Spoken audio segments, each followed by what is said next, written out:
My wife said, "I'm leaving you for my soulmate." I replied, "Pack your bags." Then I canceled her company cards, changed the office locks, boxed her things at home, and I just smiled because her soulmate would vanish the second my money did, and she had no escape. My wife posted, "Finally leaving my controlling husband for my soulmate." I liked the post. Then I canceled her company credit cards and changed the business locks. Her soulmate ghosted when the money stopped. I, 38 male, saw the post while sitting in my office at 9:00 p.m. on a Thursday. I was finishing up quarterly reports for our marketing agency when the notification popped up.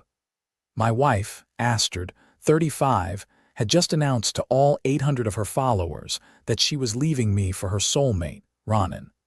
The post was a masterpiece of delusion. After years of being controlled and diminished, I'm finally choosing love over convenience. Ronan sees the real me, the creative genius behind our company's success, not just the helper my husband pretends I am. Time to spread my wings. New beginnings, true love, know your worth. The comments were already flooding in. Her yoga friends congratulating her on her bravery. Her sister Desiree calling me a typical toxic male who couldn't handle a strong woman. I read it twice, then I liked it. Astrid texted me 30 seconds later. "Did you seriously just like my post about leaving you?" "Yeah, good for you. When are you moving out?" "That's it. No begging, no asking me to reconsider." "Nope, you made your choice, I respect it." She started typing and stopping for about 5 minutes. "Finally, I'll be getting my stuff tomorrow. I deserve half the business." BW, I didn't respond. Instead, I pulled up our business accounts. Here's what Astrid didn't understand. The marketing agency was mine. Started it 5 years before we met. She came on as creative director after we married. A title I gave her so she'd feel important. She made social media posts and occasionally designed a flyer. I handled the clients, the contracts, the finances, everything that actually kept us afloat, but I'd been generous. Gave her company credit cards, access to the office, even let her hire her friend Ronan as a consultant 6 months ago. Funny how that worked out. By 10 p.m., I'd canceled both company credit cards in her name, changed all passwords to company accounts, removed her access from our client management system, called our building manager about changing the office locks, scheduled for 7:00 a.m. Emailed our clients a professional note about restructuring that didn't mention her. Backed up everything on our servers. Then I went home and slept like a baby. Woke up to 52 texts. The first 20 were variations of "WTF, my card declined." The rest were increasingly unhinged voice-stoked messages about how I was financially abusing her and stealing her company. The best one. "Ronan says this is illegal. You can't just cut off my income stream. Your income stream." Interesting perspective for someone who hadn't brought in a single client in 3 years. Update 1. The entitlement escalated faster than I expected. Day 1. Astrid showed up at the office with Ronan and a U-Haul. The new locks were already installed. She pounded on the door for 20 minutes while I sat inside doing actual work. Finally called the building security when she started kicking the door. "This is my office." She screamed at the security guard. "Ma'am, you're not on the lease, only Mr. Morrison." "I am Mrs. Morrison. According to your post, not for long," I called out through the door. Ronan tried to look intimidating. "Hard to do when you're 5'7" and wearing a man bun. You need to let her get her things, bro. Her things are in boxes in the lobby." Everything personal. The desk, computer, and equipment belong to the company. Astrid grabbed the boxes and threw them back at the door. "I don't want my things. I want my company." Building security escorted them out. Day 2. She tried to contact our biggest client directly. Told them she was starting her own agency and they should come with her since she was the creative genius behind their campaigns. The client called me confused. "Hey, didn't Astrid just post about leaving you? Why is she saying she owns your company?" Mental breakdown, I think. "I'd appreciate if you didn't engage. No worries. To be honest, we always wondered what she actually did. You're the one we deal with." Day 3. This morning, I got a call from my business banker, Mr. Morrison. Someone tried to access your business account in person. Said she was your wife and needed emergency funds.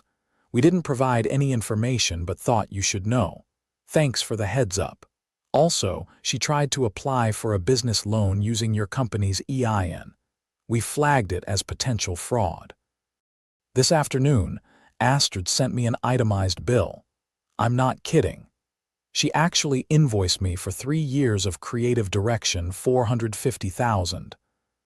Brand development, $75,000. Emotional labor, $100,000. Lost future earnings, $500,000. Total $1,125,000. I replied with my own invoice. Office rent. She never paid $0 because she never had to salary she received while contributing nothing. $165,000. Company credit card, personal charges, $47,832. Money paid to her consultant boyfriend, $36. $6,000. Looks like you owe me $22. $48,832. I'll take a check. She blocked my number. But the real comedy started when Ronan realized the money tree was dead. Update 2. Ronan started showing his true colors fast. According to Astrid's Instagram, yeah, she didn't block me there. Forgot I follow her from the company account. They were staying at his apartment. The aesthetic downgrade from our house to his studio was dramatic. She went from posting from our renovated kitchen to taking selfies in front of his PlayStation setup. But she kept up the facade. Love doesn't need luxury, just two souls connecting. Sure, Astrid. That's why you're holding a gas station coffee instead of your usual $8 oat milk latte. Then I got an unexpected call from Jerome, who owns the design firm next door to my office. Yo, your wife just came in here asking if we're hiring. Said she's a top-tier creative director with years of experience. What did you tell her? Asked for her portfolio. She showed me 5 Instagram posts and a flyer for a food truck. I told her we'd call her. You're not going to, are you? Hell no. But get this, her boyfriend was with her. He pulled me aside and asked if I knew anyone who needed a life coach. Showed me his certificate from some online course he took last week. The job hunt wasn't going well for the power couple. Meanwhile, I was getting calls from vendors. Apparently, Astrid had been promising them future work once she took over the company. A printer called asking about the 5,000 business cards she ordered with Astrid Morrison, CEO, on them. Send her the bill, I said. She's not associated with this company, but she said you'd pay. Did she give you a purchase order, written authorization, company credit card? No. She said she'd handle payment when she officially took over next week. Then that's between you and her. The printer was not happy. Neither were the 3 other vendors she'd made similar promises to. Day 5. Astrid tried a new strategy. She filed for spousal support, claiming I'd forced her to quit her lucrative career to work for free in my company. My lawyer laughed. Actually laughed. She's been drawing a salary of $55 a year plus bonuses. I have all the pay-ups. Also, what lucrative career. Her last job before you married was part-time at a boutique. Can she get any part of the business? Premarital asset, never commingled. She has 0 claim. She might get some temporary support, but given that she publicly announced leaving you for another man, good luck with that. Day 6, the real entertainment began. Ronan's ex-girlfriend reached out to me on Facebook. Hey, weird question, but is your soon-to-be ex dating Ronan Giles? Unfortunately, LMO, good luck to her. He still owes me $3,000. Told me he was investing it in his coaching business.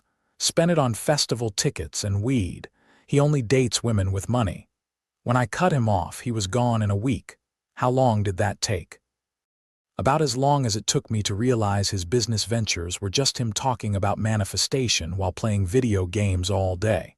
I thanked her for the info. Then I did some digging. Ronan had quite the history. 3 ex-girlfriends, all of whom he'd lived with, all of whom had supported him financially. One even tried to sue him for the $15,000 he borrowed for another business venture. Forwarded everything to my lawyer just in case. Day 7. Astrid's masks slipped completely. She showed up at my house with her sister and a police officer, claiming I was keeping her from her belongings. The cop looked tired before we even started talking. "Sir, your wife says you've locked her out of her residence." "Officer, she announced on social media that she left me for another man. She's been living with him for a week." "I haven't touched any of her belongings.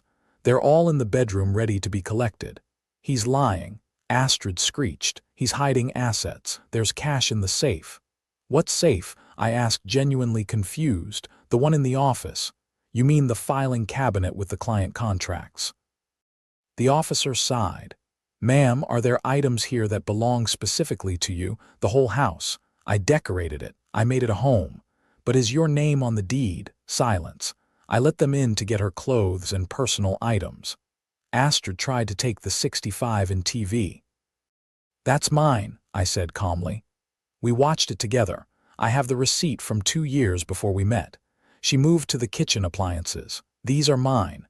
I cook receipts in my email. Bought them during my bachelor days." The officer was clearly over it.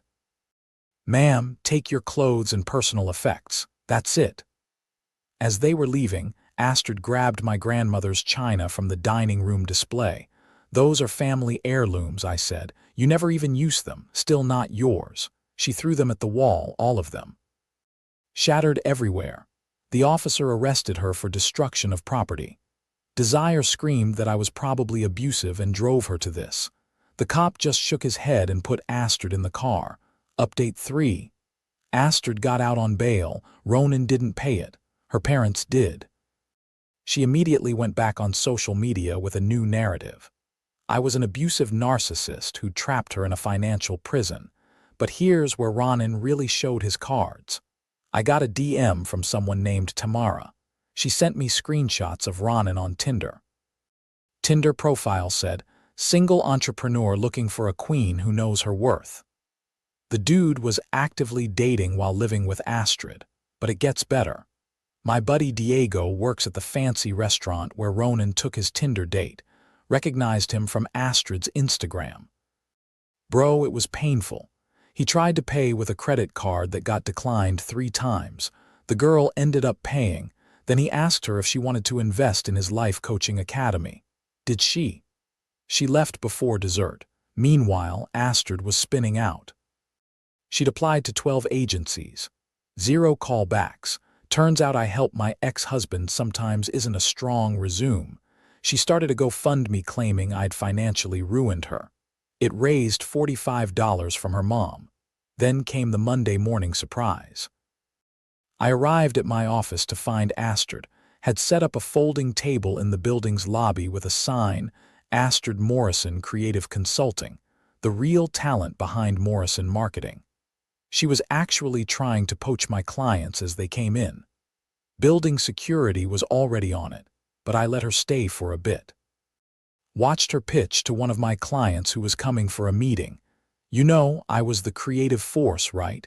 He just took credit. My client looked at her, then at me, then back at her. "Didn't you design that flyer with the typo that cost us a reprint?" "That was the printer's fault. You spelled restaurant with an at the end. It's French-inspired."